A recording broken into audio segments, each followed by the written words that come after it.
The Tampa Convention Center buzzed with anticipation, but the air was thick with something darker: distrust, anger, and the weight of broken promises. Pam Bondi, the U.S. Attorney General, stood at the podium, her polished blonde hair catching the glare of camera lights, her voice steady as she began to speak. Yet before her first sentence could land, a voice sliced through the crowd like a blade. "We don't need more words, we need justice." A grizzled veteran in a faded cap stood, his eyes burning with years of betrayal. Reporters leaned in, sensing a storm. What would Bondi do? Deflect or face the fire? The room held its breath, and the nation watched live. Have you ever seen a politician pushed to the edge and actually fight back? Stick around, because this story's just getting started, and we want to hear what you think below. The Tampa Convention Center in Florida was packed to the brim on that humid afternoon in 2025, the kind of crowd that carried an electric charge of expectation and resentment. At the center of it all stood Pam Bondi, the U.S. Attorney General, a woman whose name had long been tied to hardline conservative politics and a reputation for taking no prisoners. In her imagined role as the nation's top law enforcement officer, she faced a different kind of fire than she was used to. She'd come to this public press conference to address legal issues tied to enforcing veterans' benefits, a topic that had become a political lightning rod in recent years. Bondi stepped up to the podium, her blonde hair neatly styled, her voice calm but commanding as she adjusted the microphone and scanned the room. The crowd was a volatile mix: national reporters itching for a headline, social activists scribbling notes, and a sizable group of veterans whose faces told stories of service and struggle. These weren't just curious onlookers, they were people who'd waited years for answers, and their patience had worn thin.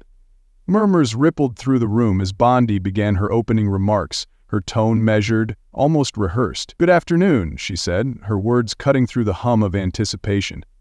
"I'm here to discuss the Department of Justice's role in ensuring that our veterans receive the benefits and care they've earned. We're committed to upholding the law and addressing any systemic failures." Her voice carried the weight of authority, but it wasn't enough to quell the undercurrent of skepticism in the room. Before she could get to her second sentence, a sharp question sliced through the air like a gunshot. "Attorney General Bondi," called out a reporter from a major outlet, his voice loud enough to turn heads, "is the Department of Justice actually planning to investigate the Department of Veterans Affairs for its failures, or are we just hearing more empty promises?" The question landed like a grenade, and a hush fell over the crowd as all eyes turned to Bondi. She didn't flinch, but her lips pressed into a thin line for a fraction of a second before she responded. "The Department of Justice is exploring all avenues to ensure accountability," she said carefully, her words deliberate. "We're working closely with other agencies to review any allegations of misconduct." It was a safe answer, the kind of non-committal response that only fueled the frustration simmering in the room. Among the crowd, a middle-aged veteran in a worn-out military cap leaned over to the man next to him, his voice a low growl. "She's here to put on a show," he muttered, his words dripping with disdain.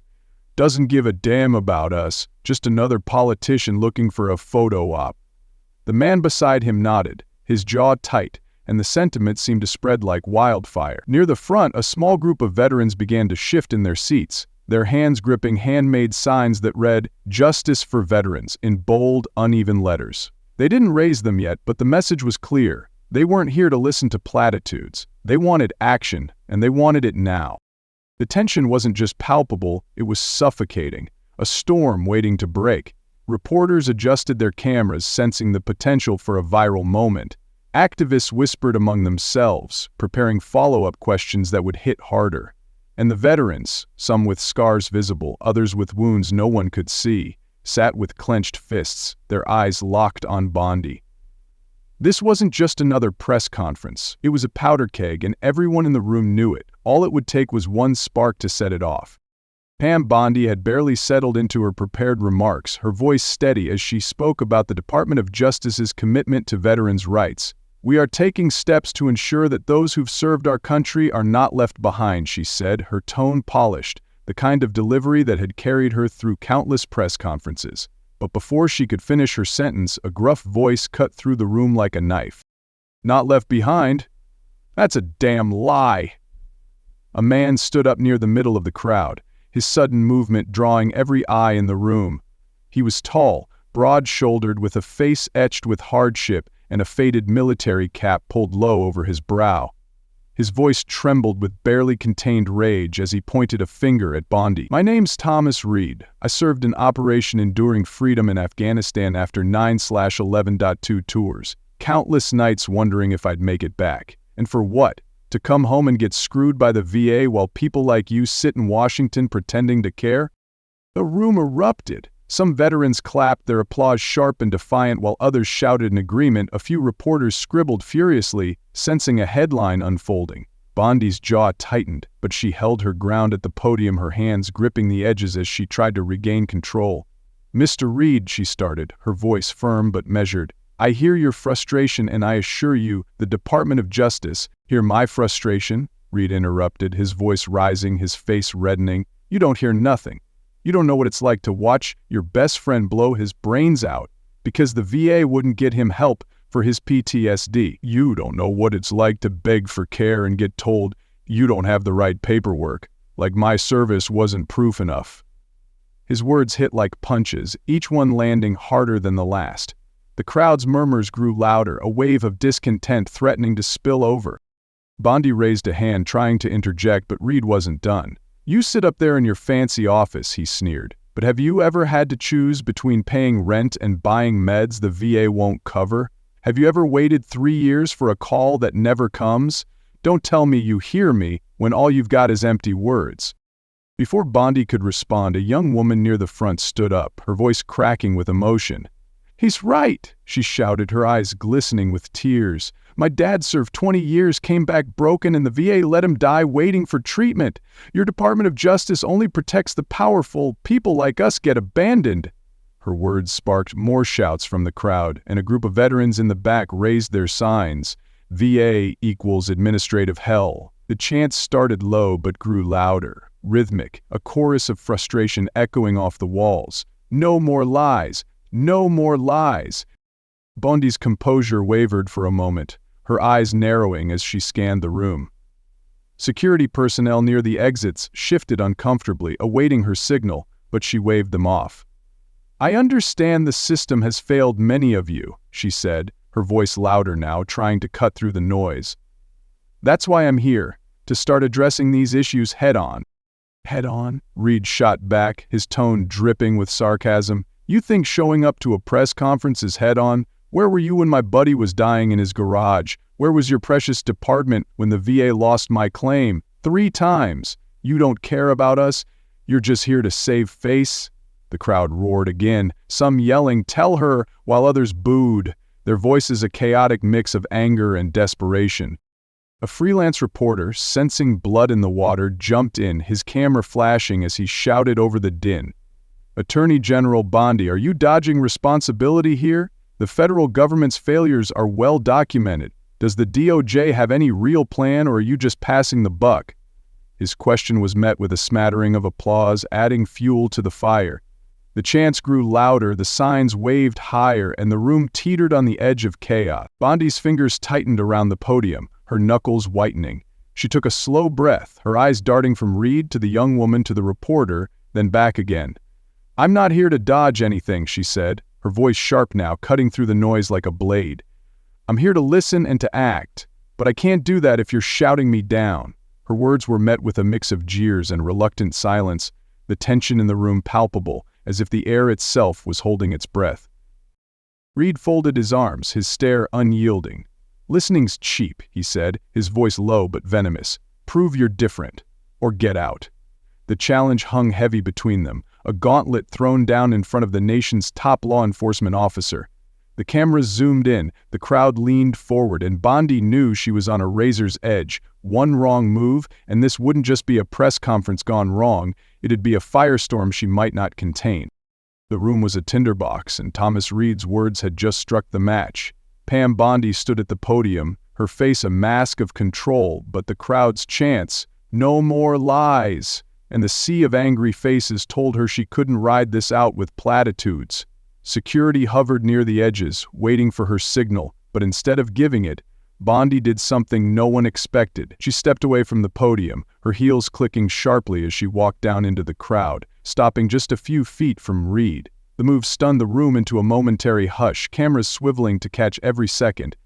"Mr. Reed," she said, her voice steady but loud enough to carry, "you say I don't understand. So tell me, right here, right now, what exactly happened to you and your friend? Give me the details." Reed blinked, caught off guard by her directness, but his scowl deepened. "What, so you can pretend to care for the cameras? I'm not here for your sympathy act, lady." His voice was raw, biting, and the crowd murmured in agreement, some shouting, "Yeah, tell her." Bondi didn't flinch, her eyes locked on his. "I'm not asking for a performance," she shot back, her tone edged with impatience. "I'm asking for facts. If I'm going to do something about this, I need to know what I'm dealing with, so talk, or are you just here to yell?" The challenge hung between them, and for a moment Reed seemed torn. Then he straightened, his voice lowering but no less intense. "Fine. My buddy Mark served with me in Afghanistan. Came back with nightmares so bad he couldn't sleep. Went to the VA for help, got put on a wait list. 6 months later he's gone. Shot himself in his truck. That's what your system did." His words hit hard, and a ripple of gasps spread through the crowd. Bondi's expression didn't change, but her grip on the notepad in her hand tightened. "And you?" she pressed, her voice quieter now. "What's your story?" Reed snorted, bitter. "Me? 3 years waiting for a disability claim. They keep saying I don't have proof. My back got wrecked hauling gear in the desert. Meanwhile, I can't work, can't pay my bills. Sound familiar, or you need more?" The crowd was hanging on every word, some nodding, others wiping their eyes. Bondi nodded once, then turned to the room. "Anyone else?" she called out, her voice cutting through the tension. "If you've got a story like Mr. Reed's, I want to hear it." A woman near the back stood, her voice trembling but firm. "I'm Emily Harper, served in Afghanistan too, got sick from breathing in burn pit smoke. Lungs are shot now. VA denied my claim, said it wasn't service. Been working 3 jobs to pay for meds, drowning in debt while they sit on their hands." Her words sparked more murmurs, and Bondi's jaw tightened. Without another word, she pulled out her phone, dialed a number, and put it on speaker. The room fell silent as the line rang. "This is Attorney General Pam Bondi," she said when a voice answered. "I'm at a press conference in Tampa, and I've got Emily Harper here saying her VA claim's been ignored for 2 years. Explain why." The VA staffer on the other end stammered, clearly unprepared. I'd need to pull her file, ma'am. It's probably a clerical issue." Bondi cut him off, her voice icy. "A clerical issue? 2 years? You're telling me a veteran's been left to fend for herself because of paperwork?" The staffer fumbled. It should have been flagged. I don't know how." Bondi didn't let him finish. "Find out, now." "I'll wait." The crowd was dead quiet, the tension so thick it was suffocating. But not everyone was impressed. A reporter near the front stood, his tone accusatory. "This is a nice show, Attorney General, but isn't this just a distraction? The DOJ's had years to tackle VA failures. Why now, with cameras rolling?" His words reignited the crowd's skepticism, and a few shouted, "Yeah, why now?" Reed crossed his arms, his voice sharp. "Calm call doesn't fix a damn thing, Bondi. We need justice, not promises. You gonna follow through, or is this just a stunt to save your image?" His words stung, and Bondi's eyes flashed with frustration. "I'm trying to get answers," she snapped. "But I can't do that if you're all assuming I'm the enemy." The divide in the room grew sharper. Some veterans began arguing among themselves. One yelled, "Give her a chance," while another barked back, "She's had her chance." A man in his 60s, his face weathered and furious, stood and hurled a plastic water bottle toward the front, narrowly missing Bondi. "You don't care about us?" he roared. "You're all the same." Security lunged forward, grabbing the man as he resisted, shouting obscenities. The crowd erupted again, some cheering the man on, others calling for calm. Cameras captured every chaotic second, the chants of "Justice for Veterans" mixing with boos and jeers. Bondi raised her hands, her voice booming over the noise. "Enough! I'm not here to play games. If you want change, give me something to work with. Cases, names, specifics." Her words were met with a mix of reluctant nods and hostile glares. Reed stared at her, his expression unreadable, then muttered, "You better mean it, 'cause we're done with liars." The room was a powder keg. the air crackling with distrust and raw emotion. Bondi had opened the door to something bigger than she'd expected, and there was no turning back now. Pam Bondi stepped back toward the front of the room, her phone still in hand after the tense call with the VA, her expression a mix of determination and frustration. The crowd was still buzzing, the air thick with raw emotion as she turned to Thomas Reed and Emily Harper. "I need more," she said, her voice firm but quieter now, meant for them. "Names, cases, specifics. If the system's failing you, I want the proof to take it apart.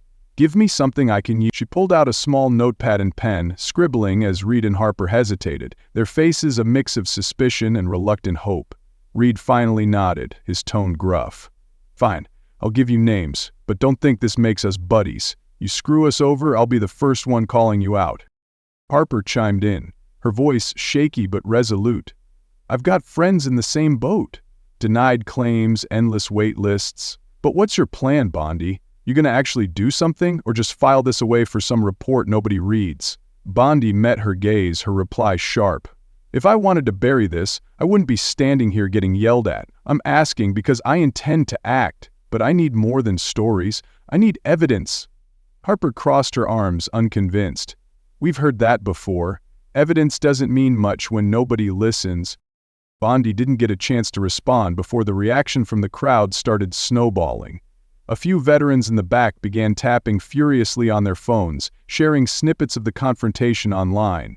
Within minutes, Justice for Vets was trending on Twitter and YouTube, clips of Reed's outburst and Bondi's call to the VA, racking up thousands of views. Some comments praised Bondi's boldness. Finally, someone's calling out the VA.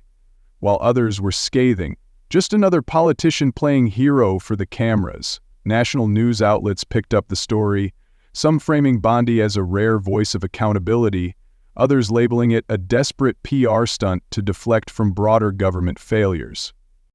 But not everyone was content to react online.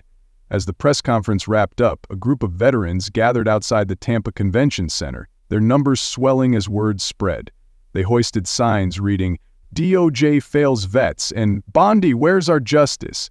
A man in his 70s, his voice hoarse but booming, shouted through a megaphone, "I used to believe in people like you, Bondi. What have you done for us since you got to Washington?" "Nothing but talk." His words drew cheers from the growing crowd, their chants echoing down the street. A younger woman beside him yelled, "You're all the same, just here till the votes dry up." The anger wasn't just loud, it was personal, cutting deep into the narrative Bondi had tried to craft. Inside, Bondi's team was scrambling. One of her senior aides, a wiry man named Greg, pulled her aside as she stepped off the stage, his voice low but urgent. "This is gonna bite us, Pam," he said, glancing at his phone where notifications were piling up.